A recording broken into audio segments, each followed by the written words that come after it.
सुनेत्रा पवारांच्या नेतृत्वावर प्रश्न उपस्थित होत आहेत का? राष्ट्रवादी काँग्रेसमध्ये पुन्हा एकदा सत्ता संघर्ष सुरू झालाय का? अजित पवारांच्या निधनानंतर पक्षाची सूत्र सुनेत्रा पवारांच्या हातात देण्यात आली, पण आता त्यांच्या राष्ट्रीय अध्यक्षपदालाच थेट पक्षातून आव्हान देण्यात आले. एका ज्येष्ठ नेत्यानं वकिलामार्फत नोटीस पाठवत ही निवडच बेकायदेशीर असल्याचा दावा केलाय.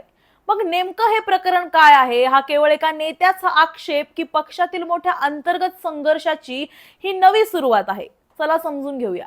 नमस्कार, मी सारिका आणि तुम्ही पाहताय पॉलिटिकल महाराष्ट्र.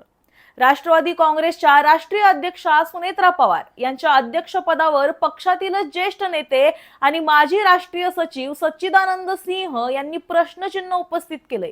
9 जुलै रोजी त्यांनी वकिलामार्फत नोटीस पाठवत सुनेत्रा पवारांची राष्ट्रीय अध्यक्ष म्हणून झालेली निवड ही पक्षाच्या घटनेनुसार झालेली नसल्याचा दावा केलाय. एवढंच नाही तर राष्ट्रीय अध्यक्षपदाची निवडणूक पुन्हा घेण्याची मागणी त्यांनी केली आहे. त्यामुळे राष्ट्रवादीच्या अंतर्गत राजकारणाला पुन्हा एकदा उधाण आलंय. आता थोडं मागे जाऊया. 28 जानेवारी 2026 रोजी अजित पवार यांचं निधन झाल्यानंतर पक्षासमोर मोठा प्रश्न निर्माण होत होता, तो म्हणजे राष्ट्रीय अध्यक्षपदाचा. त्यानंतर 17 फेब्रुवारीला पक्षानं निवडणूक आयोगाकडे सुधारित पक्ष घटना सादर केली. या सुधारित घटनेत स्पष्टपणे नमूद करण्यात आलं होतं की नवीन राष्ट्रीय अध्यक्षाची निवड होईपर्यंत राष्ट्रीय कार्याध्यक्ष प्रफुल्ल पटेल यांच्याकडे राष्ट्रीय अध्यक्षांचे सर्व अधिकार असतील. यानंतर 26 फेब्रुवारी रोजी राष्ट्रवादीच्या राष्ट्रीय कार्यकारिणीची बैठक झाली. या बैठकीत प्रफुल्ल पटेल यांनी सुनेत्रा पवार यांची राष्ट्रीय अध्यक्ष म्हणून घोषणा केली आणि त्यांच्याकडे पक्षाची धुरा सोपवण्यात आली. तेव्हापासूनच सुनेत्रा पवार राष्ट्रीय अध्यक्ष म्हणून काम पाहतात. पण आता सच्चिदानंद सिंह यांनी 3 मोठे आक्षेप घेतले आहेत. पहिला आक्षेप म्हणजे सुधारित पक्ष घटनेनुसार राष्ट्रीय कार्याध्यक्ष प्रफुल्ल पटेल यांच्याकडे सर्व अधिकार होते, त्यामुळे राष्ट्रीय कार्यकारिणी बैठक बोलवण्याला अधिकार त्यांचाच होता. मग ही बैठक राष्ट्रीय सरचिटणीस ब्रिजमोहन श्रीवास्तव यांनी कोणत्या अधिकारात बोलवली, असा प्रश्न सिंह यांनी उपस्थित केला. त्यांचा दुसरा आक्षेप असा आहे की 26 फेब्रुवारीची बैठक बोलवण्यासाठी 18 फेब्रुवारीला निवडणूक आयोगाला जे पत्र पाठवण्यात आलं त्यासाठी तत्कालीन राष्ट्रीय कार्यकारिणीची सदस्यांची अधिकृत परवानगी घेण्यात आली नव्हती. त्यामुळे त्या बैठकीत झालेला राष्ट्रीय अध्यक्ष निवडीचा निर्णय वैध मानता येणार नाही, असा त्यांचा दावा आहे. तिसरा आणि सर्वात महत्त्वाचा आक्षेप म्हणजे या संपूर्ण प्रक्रियेमुळे सुनेत्रा पवारांची अध्यक्षपदी झालेली निवडच पक्षाच्या घटनेशी विसंगत असल्याचं त्यांनी नोटिशीत म्हटलंय. त्यामुळे अध्यक्षपदाची निवडणूक नव्यानं घेण्यात यावी अशी मागणी त्यांनी केली आहे. आता प्रश्न पडतो, सच्चिदानंद सिंह नेमके आहेत तरी कोण? तर सच्चिदानंद सिंह हे झारखंडमधील राष्ट्रवादी काँग्रेसचे प्रदेशाध्यक्ष आहेत. ते जवळपास 15 वर्षांपासून पक्षाशी जोडलेले आहेत. डिसेंबर 2023 मध्ये कर्जत इथे झालेल्या अधिवेशनात तत्कालीन राष्ट्रीय अध्यक्ष अजित पवार यांनी त्यांची राष्ट्रीय सचिव म्हणून नियुक्ती केली होती.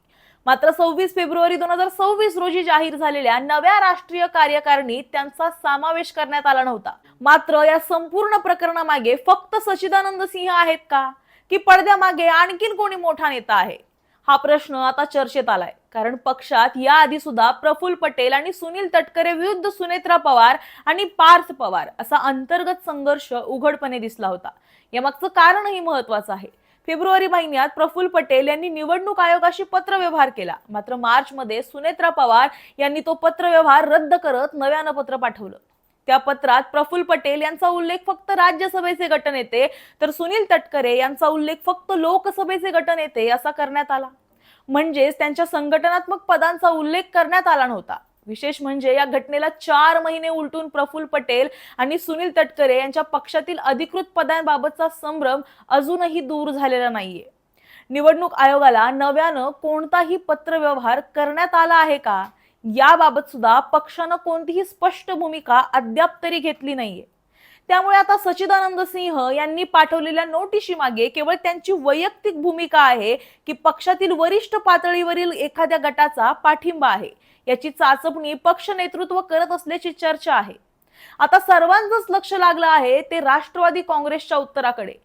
पक्ष ही नोटीस फेटाळून लावणार का, तसेच पक्षाच्या शिस्तपालन समितीचे अध्यक्ष जय पवार या प्रकरणात काय भूमिका घेतात, हेही महत्त्वाचं ठरणार आहे.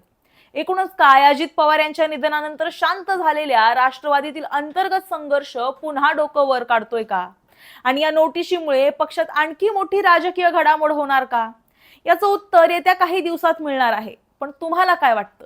राष्ट्रवादीच्या ज्येष्ठ नेत्यांकडून सुनेत्रा पवारांना बाजूला करण्याचे प्रयत्न सुरू आहेत का? हे आम्हाला कमेंटमध्ये नक्की सांगा आणि अशाच व्हिडिओसाठी पाहत रहा पॉलिटिकल महाराष्ट्र.